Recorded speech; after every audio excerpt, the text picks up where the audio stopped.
Okay.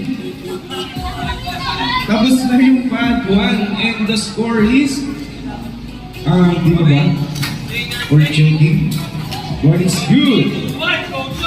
4-3 kay Joshua. 4-3. 4-3 Joshua. And the last one, Morcon and JP. Ito na ulit, ha? Okay, Raiders ready. In 3, 2, 1, go shoot! What happened? Warning 1 para kay JP. JP1.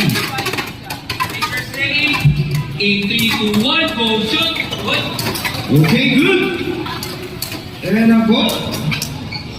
Grabe naman yung wizard what? Ano ba isa? It's a rubber versus... Thank you, Bob. Dahil kayo ang inaantay for us to proceed. At eto na nga, spin finish para kay Wizard Rod. 4-2 ang score dito sa Pod 3.